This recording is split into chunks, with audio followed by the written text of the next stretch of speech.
Nonton debat guys, sambil ngopi guys, menurunkan Gini rasio, meningkatkan biar nggak sepaneng.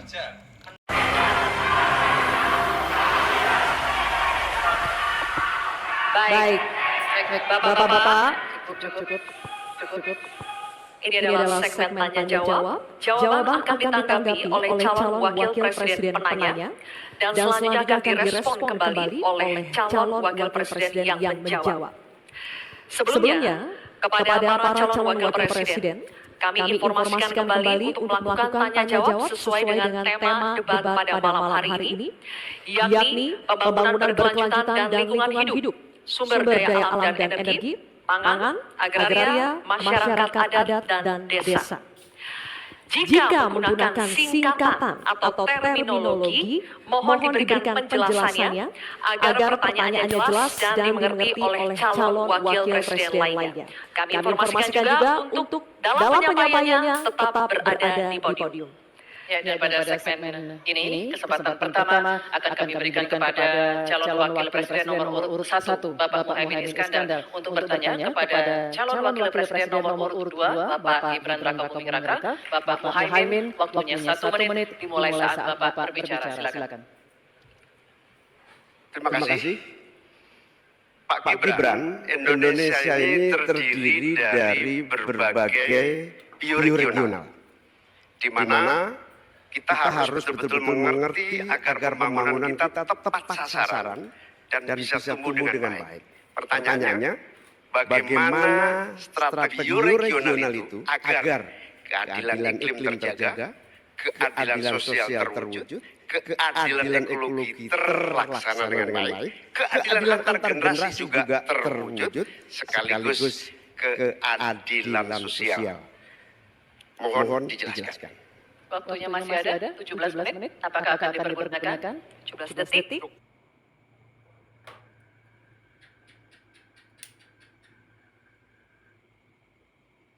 Detik maksud kami?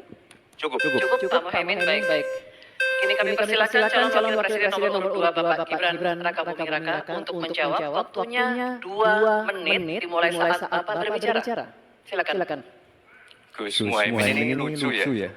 Menanyakan masalah lingkungan hidup, tapi itu kok pakai botol-botol plastik itu. Padahal saya, Pak Ganjar, Prof Mahfud pakai botol kaca. Itu gimana itu komitmennya? Botol plastik semua itu. Tapi nggak apa-apa. Kita kembali lagi ke topik ya. Intinya di sini kita sudah berkomitmen untuk yang namanya pembangunan tidak boleh lagi Jawa sentris. Harus mulai Indonesia sentris. Kemarin Gus Muhaimin menolak IKN, tidak apa-apa, akan kita lanjutkan dan akan kita perkuat IKN itu. Sekali lagi, yang namanya pembangunan yang masif harus memperhatikan aspek lingkungan, sosial dan keberlanjutannya. Kita pastikan mencari titik tengah, sekali lagi titik tengah, titik keseimbangan. Membangun hilirisasi industri, tapi harus memperhatikan lingkungan hidup. Menggenjot produktivitas para petani, sektor maritim, tapi juga harus menjaga keseimbangan alam. Pastikan sekali lagi AMDAL, analisa lingkungan, sustainability report bisa tersajikan dengan baik, dan pastikan menggandeng pengusaha-pengusaha lokal, UMKM lokal. Jadi tidak besar sendiri, tapi ikut membesarkan yang lain. Intinya adalah anggaran ini dipakai untuk kesejahteraan rakyat. Pemerataan pembangunan itu penting. Dan sekali lagi, pembangunan yang masif harus memperhatikan sisi-sisi lingkungan hidup. Karena sekali lagi, yang namanya bencana kekeringan, banjir, kenaikan air laut, ini ancamannya sudah ada di depan mata. Dan ini adalah ancaman yang sangat nyata. Terima kasih. Baik. Mantap, Pak Gibran mantap. Walaupun sinyalnya ngelek lumayan lah. Ini kami persilakan. Nanti ada waktunya. Cukup. Kami persilakan calon wakil presiden nomor urut 1, Bapak Muhaimin Iskandar, untuk menanggapi. Waktunya 1 menit Bapak di saat berbicara akan dimulai. Silakan. Pertanyaan saya tidak terjawab sama sekali. Karena di undang-undang kita juga dinyatakan bahwa potensi bioregional kita itu adalah bahwa wilayah nasional kita itu bukan terbagi bukan saja sekedar karena politik dan administrasi, tetapi ekosistem lingkungannya ada, sekaligus juga komunitas masyarakat yang tumbuh juga menjadi pertimbangan. Sehingga Papua misalnya, jangan pernah salah dalam membangun. Jangan ada yang tinggal dong. Semua dilipat. Itu yang tadi saya putuskan ketika saya membatalkan 14 pasal Undang-Undang Wilayah Pesisir, justru karena di situ masyarakat adat tidak pernah dilibatkan. Sehingga mereka coba sekarang ini masyarakat adat yang ada di hutan-hutan di Kalimantan Timur itu 20.000 orang tidak bisa memilih karena tidak punya KTP. Kenapa tidak punya KTP? Karena katanya dia menghuni hutan negara. Kalau hutan negara tidak boleh ada penduduk di situ. Padahal dia sudah puluhan tahun di situ. Nah, tentang RUU hukum masyarakat hukum adat akan sudah masuk di dalam program kami, divisi kami memang itu sudah 2014 tidak jalan akan kita jalankan. Terima kasih. Baik, Pak Mahfud, terima kasih.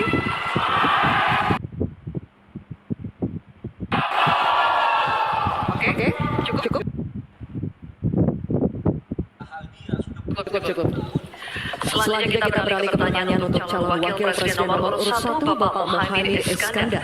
Untuk itu kami persilakan kepada panelis Bapak Profesor Sudarto PhD PhD untuk mengambil ujian subtema pertanyaan dari dalam wadah.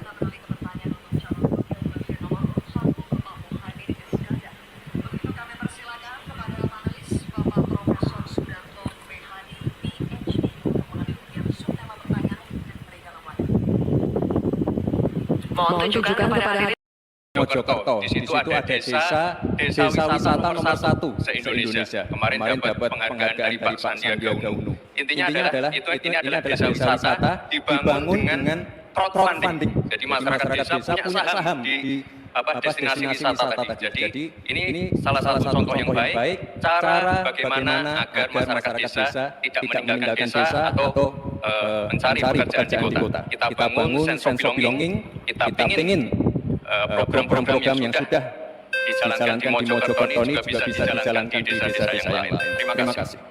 Baik, waktunya masih cukup, Pak Gibran. nanti ada waktunya. Bapak Ibu, cukup? Pak, Bapak, Nanti ada waktunya. Kita lanjutkan ya. Terima kasih. tenang ya, kita lanjutkan ya. Kita akan persilakan calon wakil presiden nomor urut 3, Bapak Mahfud MD untuk menanggapi waktunya 1 menit. Pak Mahfud dimulai saat berbicara, silakan. Bapak Cawapres Bapak Muhaimin Iskandar, calon presiden kami, Bapak Ganjar Pranowo, punya catatan menarik tentang apa yang dilakukan untuk mengatasi hal yang tadi ditanyakan. Pertama, ada program 1000 Embung, ada program Desa Mandiri, Mandiri Energi dan Mandiri Pangan, kemudian pembangunan irigasi.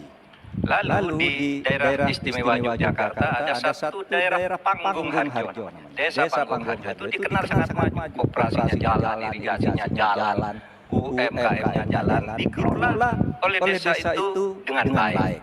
Nah, masalahnya sekarang sebenarnya ada pepatah Deso Mowojoro, Negoro Mowototo.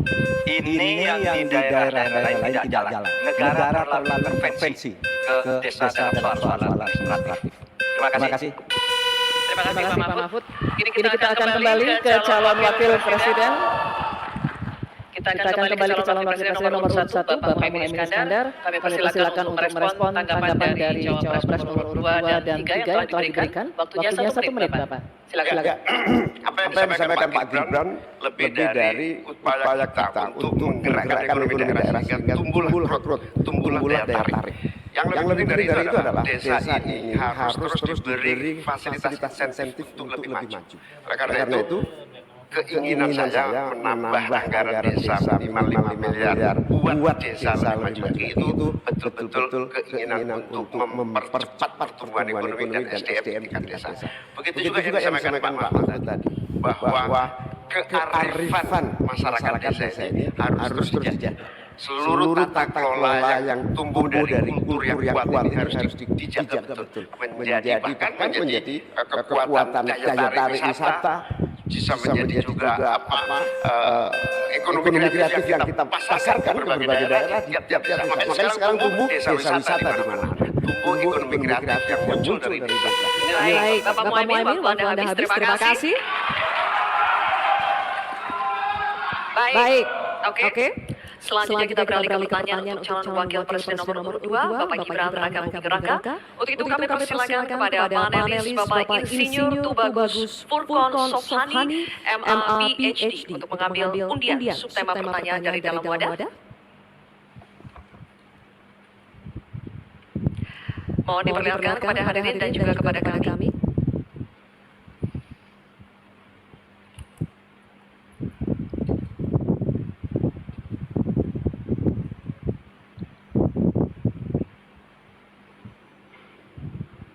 Namanya adalah agraria. Baik.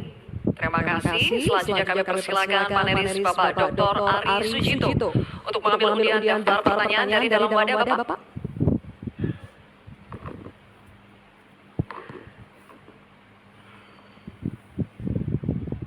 Mohon diperlihatkan kepada hadirin dan juga kepada kami.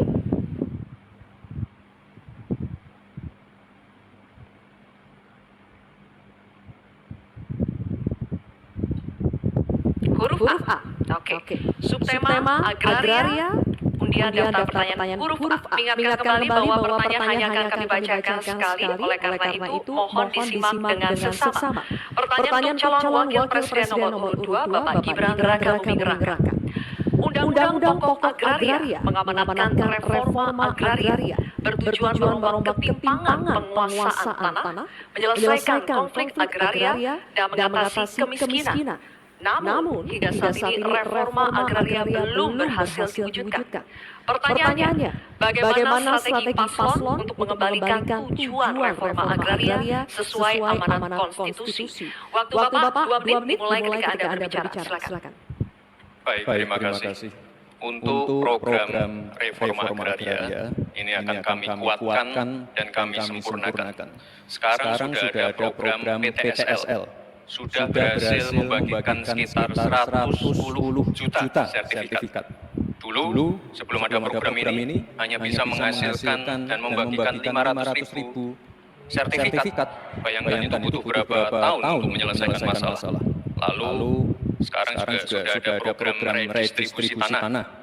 Tanah-tanah HGU dan lain-lain disimpan di bank tanah untuk nanti diredistribusi ulang kepada para misalnya pengusaha lokal, petani lokal, dan lain-lain. Sekarang juga ada program One Map Policy. Ini sangat-sangat berguna sekali untuk mengurangi adanya konflik-konflik sengketa tanah, mafia tanah, dan lain-lain. Karena database-nya sudah digital, batas-batas tanahnya sudah tercapture semua di database. Ini akan sangat-sangat mengurangi yang namanya mafia tanah. Sekali lagi, reforma agraria akan kita lanjutkan dan kita kuatkan. Dan kemarin saya dan Pak Ganjar juga sempat mendapatkan predikat kota lengkap di kota Solo. Jadi Solo ini dari BPN sudah mendapatkan predikat kota lengkap.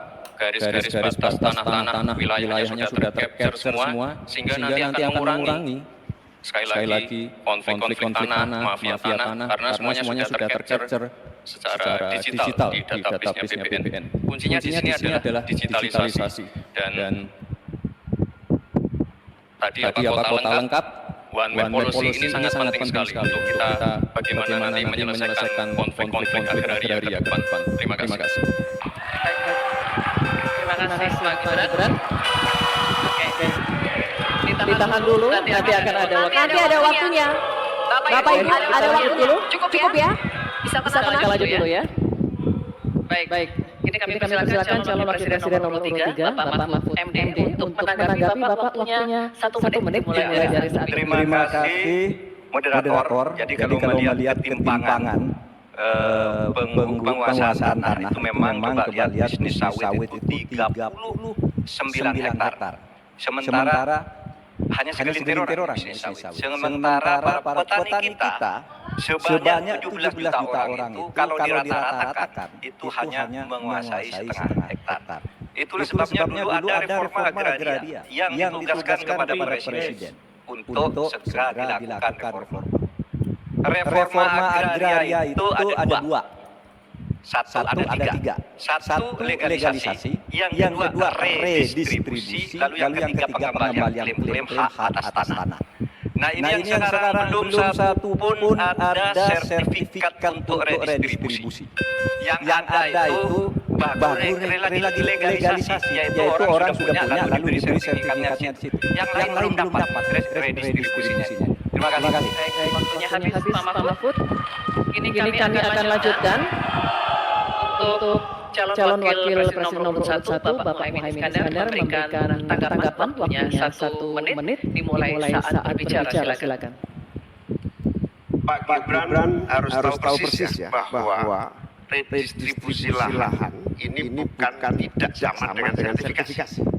Pemerintah sebetulnya sudah memiliki Perpres 86 tahun 2018 yang menentukan lokasi prioritas reformasi agraria.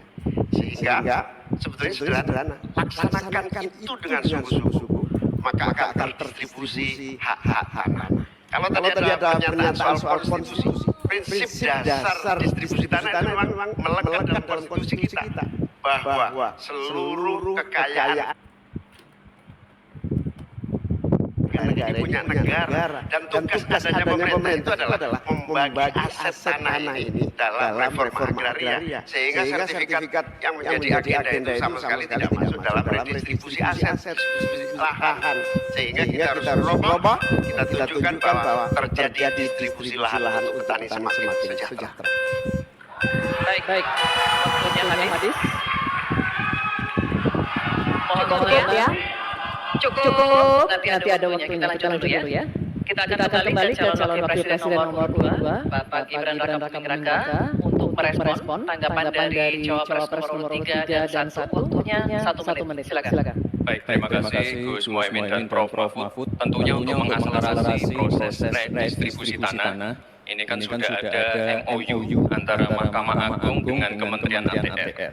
Jadi ada sertifikasi hakim-hakim selama 40 jam diberikan pengetahuan tentang masalah-masalah tanah. Jadi sehingga ke depan bisa mempercepat dan mengakselerasi proses redistribusi tanah, terutama tanah-tanah yang masih bermasalah ataupun tanah-tanah ex-hakimu yang masih bermasalah juga. Jadi ke depan yang namanya pengadilan untuk masalah pertanahan ini akan bisa diselesaikan karena sudah ada MOU antara Mahkamah Agung dan Kementerian ATR. Dan ke depan fungsi dari penahanan kita optimalkan sekali lagi. Jadi permasalahannya kita selesaikan di pengadilan, masuk ke pengtahanan, lalu ke direstribusi ulang ke para masyarakat setempat atau pengusaha lokal. Baik, waktunya habis.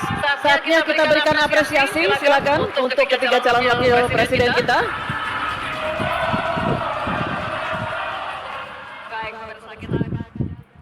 Ya, terima kasih. Ini tadi yang belum kebagian ini Batak nih. Karena apa tadi mungkin bisa dielaborasi terkait dengan Mbak Irma tadi, bahwa ini kan food estate leading staff di Kementerian Lingkungan Hidup dan Kementerian Pertanian. Kebetulan yang jabat dari partai di 01. Jawabnya gimana Mbak?